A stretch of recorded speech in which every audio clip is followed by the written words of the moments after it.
powered by 1010 Wins. All news, all the time. This is 1010 Wins at 92.3 FM. You give us 22 minutes, we'll give you the world. Good morning, 27 degrees. It is 8:20 on this Wednesday, February 5th. I'm Susan Richard. Here's what's happening. A cloudy, cold day today and then a winter storm tonight. We'll check in with AccuWeather.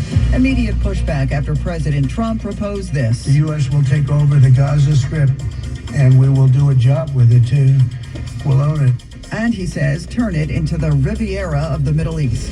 2 people arrested in Manhattan's Diamond District in connection with recent burglaries targeting professional athletes. The New York Islanders honor a member of the NYPD. And the Secret Service heading to New Orleans as Donald Trump announces he'll be the first sitting president to attend the Super Bowl. In sports, Knicks, Nets, Islanders, and Devils all won.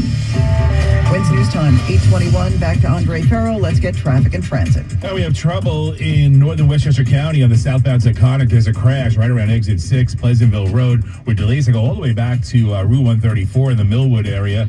So go with Route 9 or go with the Sawmill Parkway and avoid this delay. You could use 9A as well, but that is starting to pick up some extra volume because of this bad crash on the southbound Taconic. Now, if you're traveling eastbound on the Cross Westchester Expressway, before you get to the Sprain, looks like we have a stall there, and delays go all the way back to the Mario Cuomo Tappan Zee Bridge. Connecticut checks in slow southbound 95 into Stamford and exit 8, and the southbound side of the Merritt Parkway just south of Route 7 in New Canaan. Big volume there. Here's what you need to know about the bridges and tunnels. 45 minutes in at the George, there's a southbound problem with the Henry Hudson Parkway. The ramp to bring up to the Cross Bronx has a crash, and that's causing extra volume. Inbound Lincoln Tunnel, you do have at least a 35-minute delay. 40 minutes of the inbound Holland that saw on the Pulaski is just causing big drama heading towards the Jersey City area and heading towards the Tunnel Avenue Circle, so you're going to need some extra time there. Huge delays throughout Queens. Everything westbound is bumper to bumper, especially the LIE. We did clear up that crash over by Queens Boulevard, but the residual delays remain. Next report, 8:31. Andre Farrow, 1010 Wins on 92.3 FM. We've got a snow, sleet, rain combination coming our way. Let's get details from AccuWeather's Joe Lundberg. Another winter storm is bearing down in our area today. Will turn out mostly cloudy, but it will stay dry. In fact, it'll be dry through the first half of the night before some snow and sleet will break out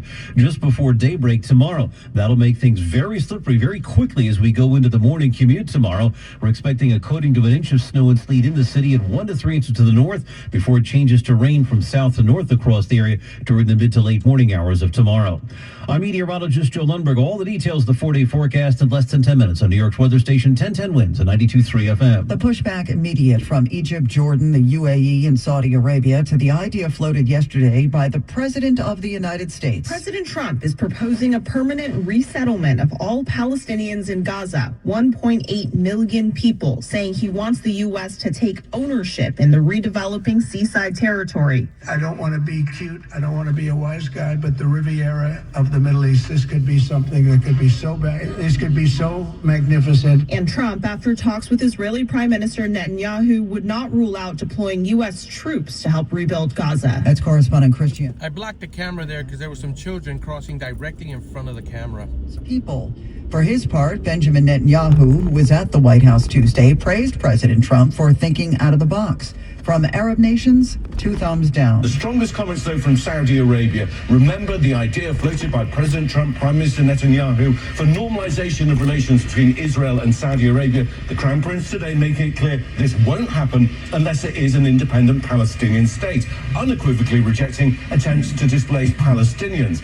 Some Israeli right-wingers calling the idea a miracle, welcoming it, but Gazans speaking to ABC News rejecting it, saying they hadn't been through 15 months of a hell only to be turfed out of their land, and a warning that some armed groups have been involved in this conflict could turn on American troops if they go on the ground. That's correspondent Ian Pannell on Capitol Hill Tuesday. On this vote, the yeas are 54, the nays are 46. The nomination is confirmed. One Democrat, Pennsylvania Senator John Fetterman, joined all Senate Republicans Tuesday to vote for Pam Bondi as the next U.S. Attorney General. All right, guys, thank you so much for joining me on this quick time capsule for February 5th, 2025. I got to go into Price Right and pick up some water.